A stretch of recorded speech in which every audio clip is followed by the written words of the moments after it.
Hello gamers, I am centaurianmudpig. Welcome to Ashes of the Singularity Escalation with a multiplayer cast of Amelie in red in the southeast area as Substrate, and we have GGTheMachine in the northwest as PHC.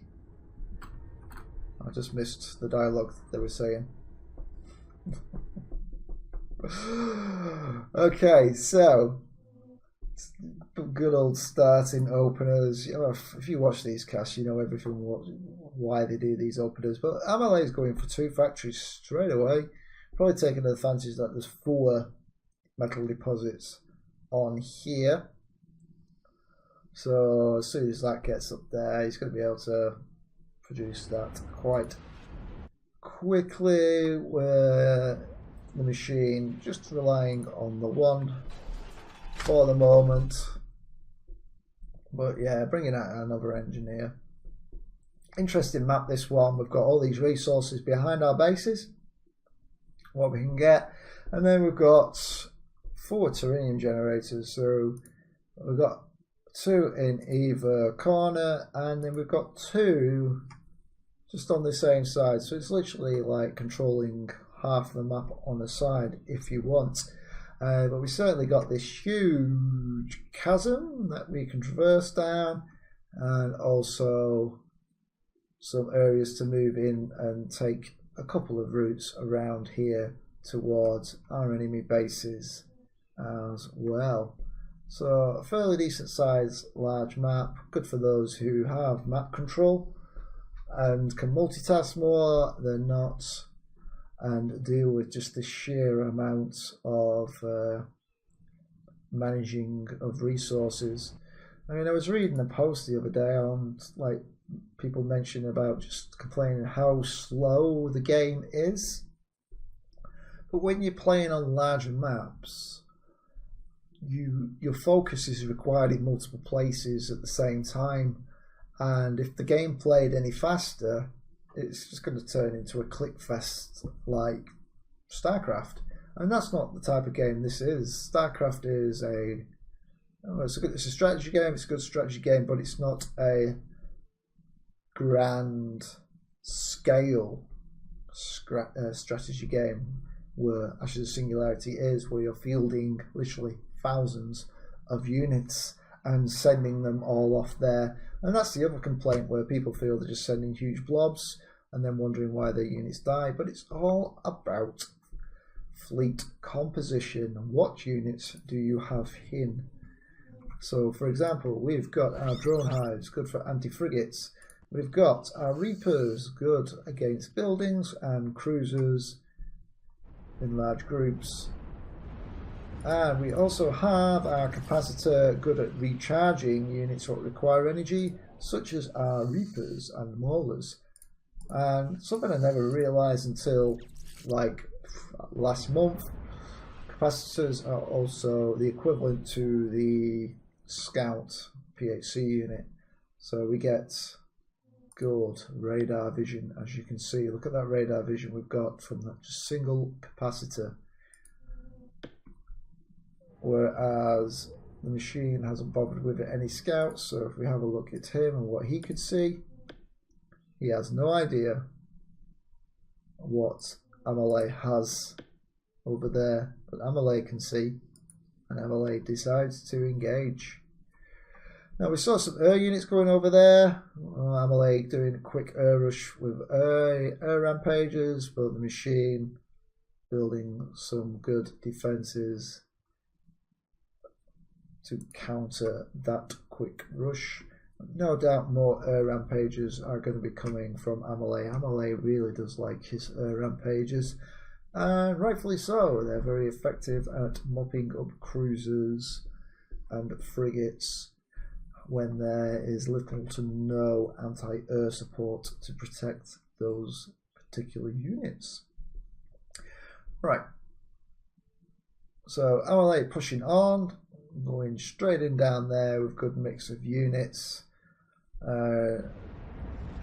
lacking some destructors, I would say, for when they come up against the static emplacements, but it should be more than enough capable of taking down a smarty system or two. Machine coming in, holding on, capturing that area. We've got pushing on, going up here.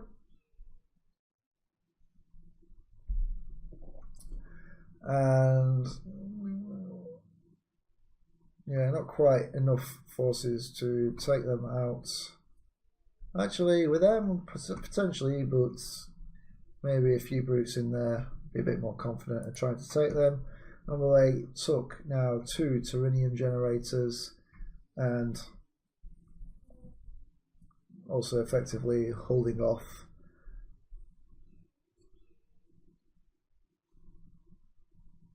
the machine. In fact, no, that was the machine, and here, there we go, he counted, able to take that Tyrannium generator back. Really needs to come up here as well. But Amelie's just continuing to move on, going to be cutting off resources over there, and of course the 10%, no, he doesn't have it, but if he did have it, a 10% resource gain. So both equally matched in terms of military economic strength. Very little in it. That's the machine now pushing in, not relying on sitting back. But Amelie just bringing in more units, coming in, reclaim that Tyrannium generator. And as we had some units in here, we'll take it up against some other forces. Perhaps if he had paid attention, he might have been able to have kept those units together and take down that light enemy force it encountered. So lots of units flying around the map. Machine focusing more on just anti-air, whereas Amelie got a mix in there. But yeah, substrate fighters against PHC fighters, I would say PHC has an advantage just with those rockets and cannons as well. But we've got an intense fight in there. Unfortunately, the machine got routed, and the rampagers are just now free to just go around and capitalise on their now dominance of the area, especially backed up with those fighters too. Just be sending it in and wiping out any areas before the machine could potentially be building any anti-air defences, for which he has none, to be honest. Well, very few. I literally only saw one constable turret up there, and that would be no match. Potentially not even a match for a single rampager. So moving on there, just sweeping around. Here we go. Just picking off enemy targets. The machine could focus on getting, amplifying on his economy. It's a good thing of having lots of resources in your own backyard, as you can start amplifying. But it seems that also Amelie is also on his game, getting all that amplified. So Amelie is just going to have that much better income. Like 78, 79, 68, so plus 10 more on metal, and slightly 5 or so, 7 on radioactives. Here we go, rampages just showing how effective they are at wiping out structures and buildings, and also potentially a dreadnought. There is an Apollo cruiser in there causing damage, but just wasn't enough. As you saw, that Apollo lasted a little while because it was grouped as an army. You cannot tell your rampagers to kill the Apollo as a priority target, as opposed to, say, when it's on its own. Well, look at this, rampagers making quick work of this Hyperion. The machine sacrificing the level up it got to repair some health, and definitely leveling up there because it's close enough to these rampagers that are dying to give it a decent amount of experience. And as we go, we see it's just gone and leveled up there as well. And it seems that potentially, has he applied a healing? Yep. So Healing Hull is the ability, I believe. That Dreadnought's just going to be able to start healing itself. And I think that Dreadnought could potentially take care of all these units here, because literally, what do we have? Ooh. Oh, it could be swarmed, yes. Oh, very nice. Very nice. Those red laser beams, anti-cruiser weaponry from frigates. Boom! Just took his Dreadnought out. Can be very effective. Machine called it. Good game. Well played.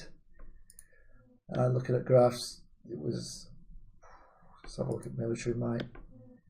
So the machine there, just lost his Dreadnought there.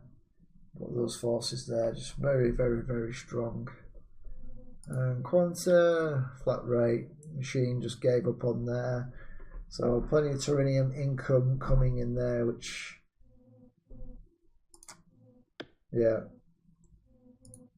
Well, we could just see continual investments in Quanta and not so much in abilities. So easily, I think Amelie probably would have spent that mostly on boosting his economy and maybe some armor or weapon upgrades.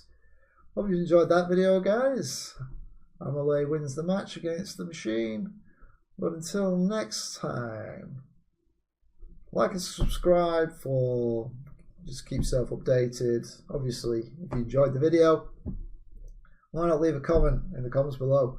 Say hello. And until next time, this is centaurianmudpig saying bye for now.